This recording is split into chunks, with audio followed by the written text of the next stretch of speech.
Ouais, ouais. Non, tonnerre d'applaudissements pour nos femmes. Plus de 234 terroristes de Jinim ont été encerclés, neutralisés et forcés à déposer les armes par les forces armées maliennes.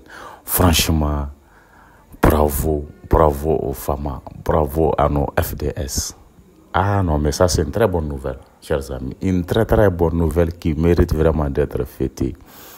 Les gars, aujourd'hui, l'information est d'une portée exceptionnelle, un tournant majeur dans la lutte contre le terrorisme au Mali.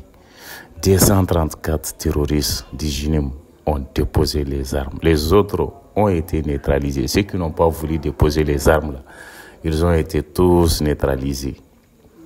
Ah non, mais franchement, c'est un événement sans précédent qui confirme une fois de plus la montée en puissance de nos femmes, la désorganisation interne des groupes armés terroristes. Les gars, selon les informations, aujourd'hui dimanche 16 décembre 2025, ah non mais ça va rester aggravé dans les esprits. Une importante colonne de combattants du Jinim circulait dans la zone de Hombori lorsqu'elle a été prise au piège par une opération d'encerclement minutieusement préparée par les femmes. D'abord, repérés par les services de renseignement, ces éléments terroristes ont été suivis discrètement jusqu'à la phase de verrouillage de la zone. Grâce à une stratégie combinant reconnaissance aérienne, manœuvres terrestres et précision tactique, les femmes ont réussi à couper toute possibilité de fuite, isolant complètement les terroristes. Face à la puissance des faits, aux positions avantageuses des militaires maliens et à l'échec total de leur plan initial, les combattants se sont retrouvés accrochés, épuisés et dépassés.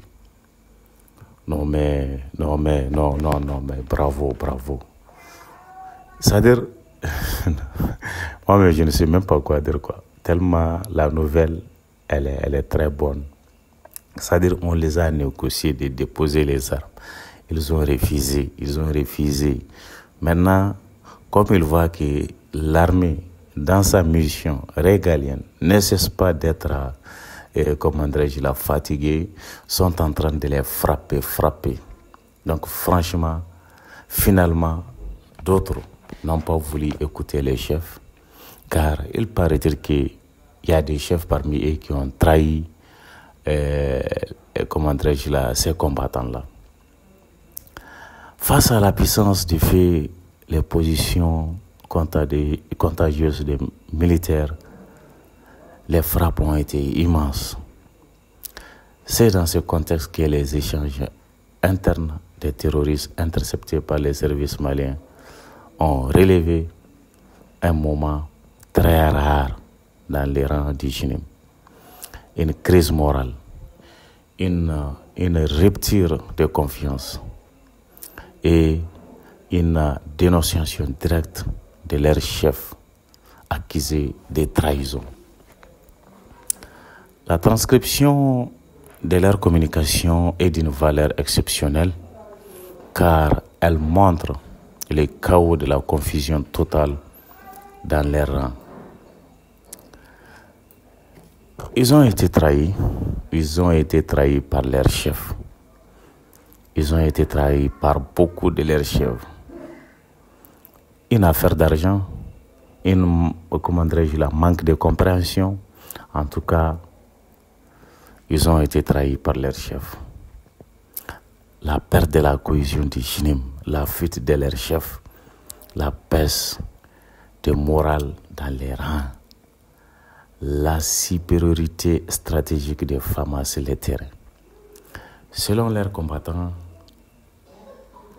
le chef terroriste Al-Hussein les a trahis et les a peut-être détournés de l'argent puis serait enfui vers un pays voisin où c'est la colle douce, les laissant seuls face à une armée malienne déterminée et mieux organisée que jamais. Oui, mieux organisée que jamais. Cette armée, ce n'est pas l'armée comment dirais-je, d'autres années passées. C'est une armée qui monte en puissance, une armée qui n'a pas peur de reculer, une armée qui passe à l'offensive. Ouais, une armée très aguerrie. Ouais, il faut le dire ainsi. Très, très, très aguerrie. Donc, après plusieurs heures d'encerclement et de pression militaire, ces 234 terroristes ont déposé les armes, remettant entre les mains des Fama un arsenal complet. Un arsenal complet, composé des armes lourdes, des armes légères, des explosifs, des munitions, des équipements logistiques et plusieurs pick-up, des motos, des talkie-walkie. Et quand même, c'est trop. Franchement, c'est trop. Il s'agit d'une reddition massive, l'une des plus importantes enregistrées au Mali depuis le début de la crise sécuritaire. Cette opération marque un coup dur pour les JNIM, une victoire tactique majeure pour nos femmes, un signal fort envoyé à tous les groupes armés terroristes et une preuve que la stratégie militaire et sécuritaire du Mali porte ses fruits. Il faut le dire ainsi, ça porte ses fruits.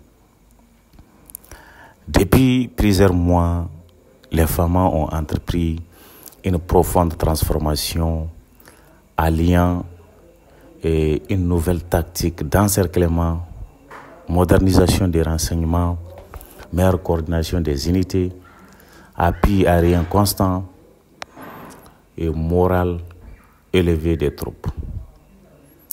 La reprise progressive du contrôle du territoire, la réduction des capacités opérationnelles des groupes terroristes et la multiplication des victoires stratégiques comme celle de Humburi. La réduction groupe de 234 terroristes n'est pas un simple événement. Oui, ce n'est pas un simple événement. C'est le résultat logique et direct de la pression continue exercée par l'armée malienne, mais aussi du travail remarquable des populations locales qui collaborent de plus en plus avec les forces de sécurité. Ça aussi, il faut le signaler, il faut le dire. Cette opération démontre que les groupes terroristes sont divisés et affaiblis. Le leadership du JNIM est en crise. Les FAMA contrôlent stratégiquement les zones clés du centre. La dynamique militaire est désormais favorable au Mali.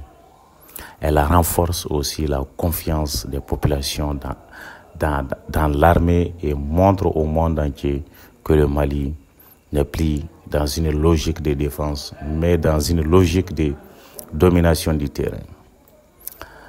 Les gars, l'encerclement de ces 34 terroristes à Humburi n'est pas seulement un fait divers, c'est un événement historique, un symbole de la détermination du Mali à se libérer définitivement de l'emprise du terrorisme. Ouais, les femmes vivent. Bravo à vous.